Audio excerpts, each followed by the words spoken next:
This is what we're about to be making. So we got our chicken. They didn't have chicken breasts like I wanted, so I just got thin sliced. What I usually get, I got regular chicken breasts, and I got some tenderloins. I also had to replenish my rice. Just ran out of my rice. So I love jasmine rice. Jasmine rice is the best rice. It never goes dry after I make it. Instant rice always does. I got some black beans. I'm not gonna make too many, but I do want some burritos during the week because I got some avocados over there that are getting ripe as we speak. Oh, I can't wait to get those. Make some good guacamole like Chipotle's.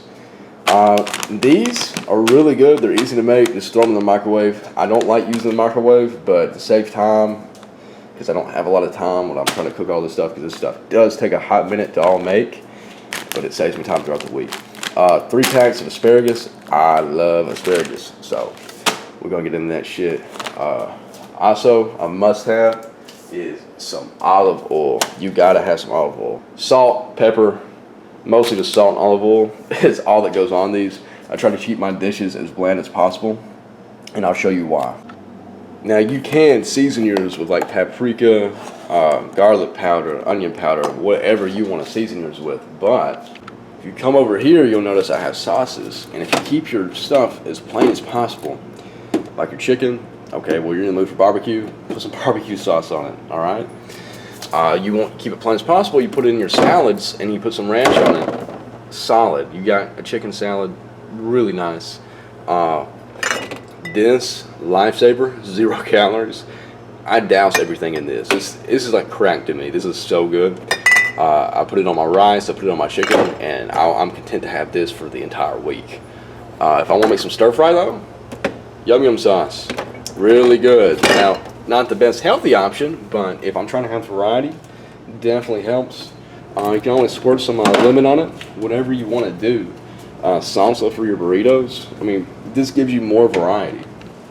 I first started out seasoning the hell out of my chicken like I would normally, but it got old real quick. It's like the same thing all the time, like the same flavors. If you don't put those flavors on it, you can customize the sauces, I feel like, a lot better, and you can also sprinkle a little bit of like any seasoning you want on it after the fact. And it's not going to really change that much. That's how I personally like it. Now, you guys can cook yours however you want, but it needs to be something where you're not going to get tired of it, like, oh my God, I got to eat this again.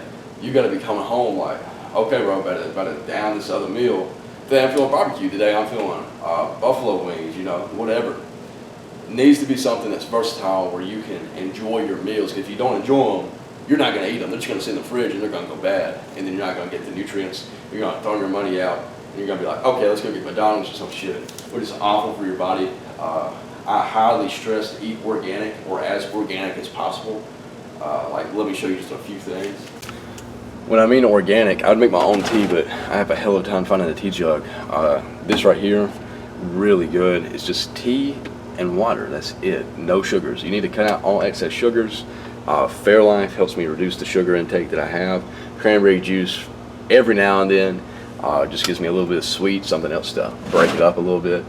I don't like regular milk because of the amount of sugar you get from it, but it's really good if that's all you can get.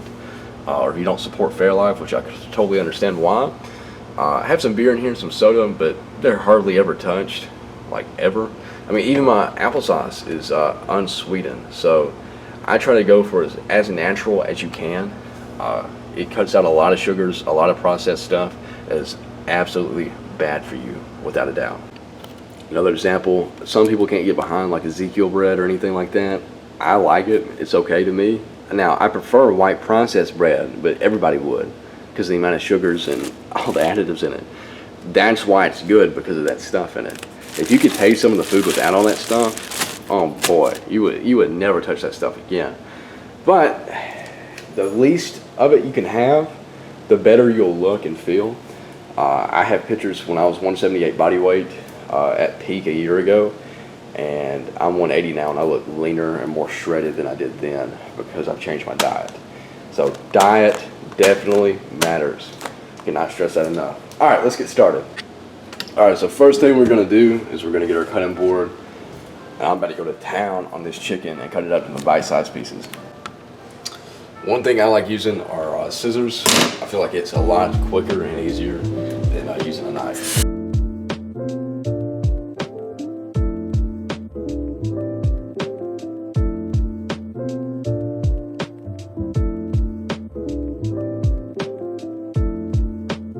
So as you can see, it's really easy to use the scissors, and also you get to make them pretty good bite-sized pieces really easy.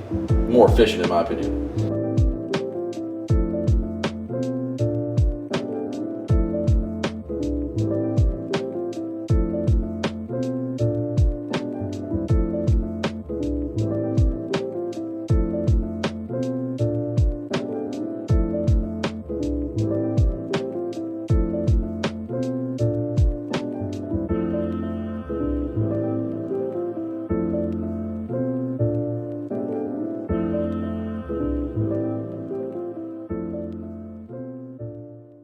That's probably the longest it takes to for the cooking process or like preparation. About 12 minutes of cutting up the chicken. Of course, it's sped up for you guys, but now I'm about to lay this all in a pan and then lay the asparagus out in the pan. It took us about 10 minutes to set all this stuff out, get everything ready. Be sure, you fucking animals out there, you need to use tinfoil. That way you don't have a lot of mess to clean up. You don't have to worry about the pan. You just take that shit off, throw it away. Pan's clean underneath, can be used again. I always pan my shit, even though I use oil on it. Make sure the bottom of it's not going to stick, and oil's not going to be to get underneath every single piece of chicken. Thaw out your asparagus. Mine wasn't thawed out because I didn't set it down. I forgot to, but it should be fine after it starts thawing out. That way you can get more on a tray. Really need a bigger tray for this, but that's all I got. So I'm about to add some oil real quick, and we'll get back. Yeah, I made that olive oil stretch. I did add a little bit of canola to just try to make sure everything's covered in oil, a good bit. I got the oven on 425, and we're about to pop this joint in. Because these are frozen, time's going to vary on these, but I'll let you know when they're done, and I'll pull them out. That's probably going to take about 30 minutes to cook. I like to make sure mine's done, but I also don't want to get it too done, or else it's going to be dry and it's going to be god awful to eat for the rest of the week.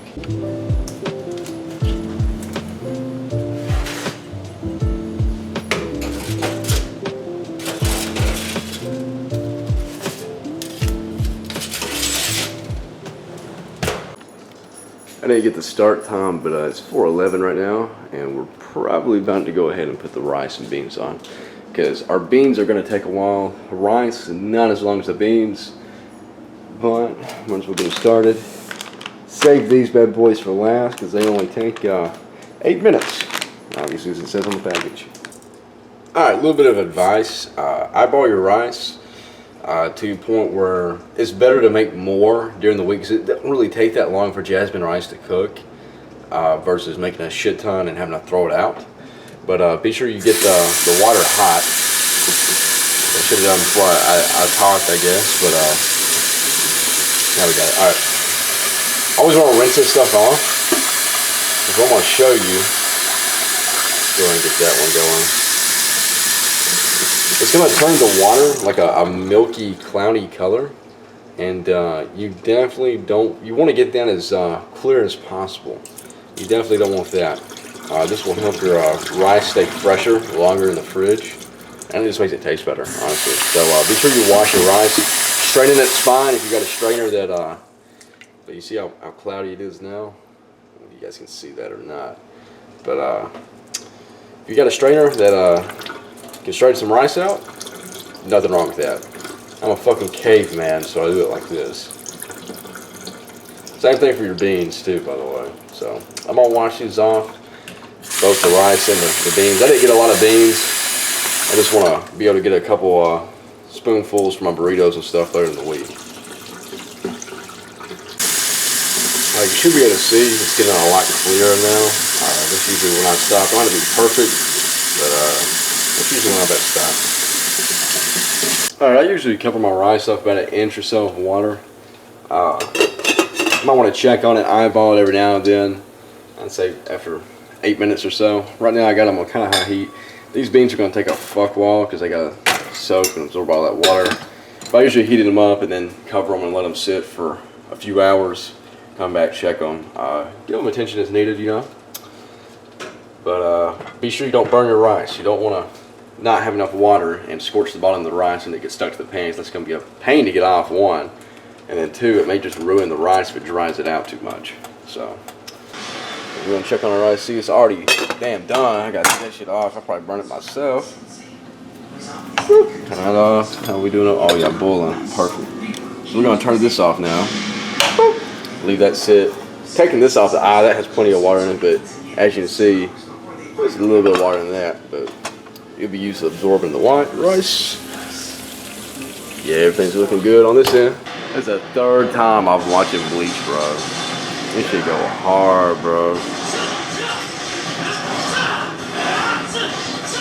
All other stuff got a little bit longer to cook, though. Alright, just pull this out.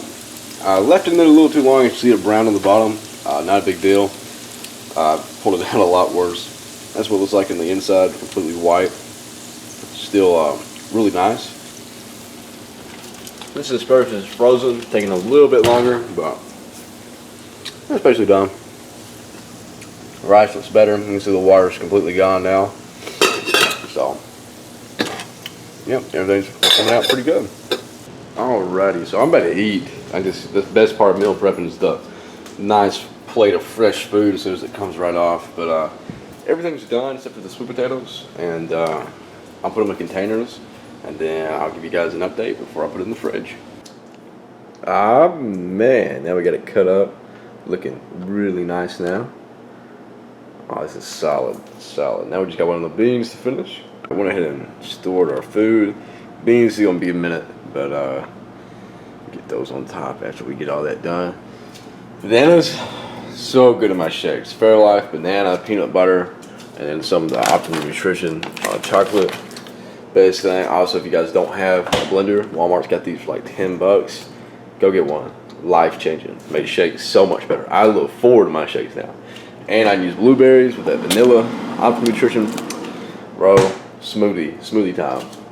Be sure you add your creatine, and I recommend collagen. Don't have to have it, but extra protein, also good for the joints. Really good for keeping your tendons and ligaments all strong and healthy. About 10 o'clock, beans have finally got, softened up a little bit. They don't have to be as soft as that, but I prefer mine to be that way. Rest of the food's been in the fridge. That's gonna be it. Like that's it. Everything's cleaned up, nice and pretty. Cleaned off this, and that's gonna finish up our meal prep. So hope you guys enjoyed. Hope you guys got some beneficial information out of it. And baby bear is laid down.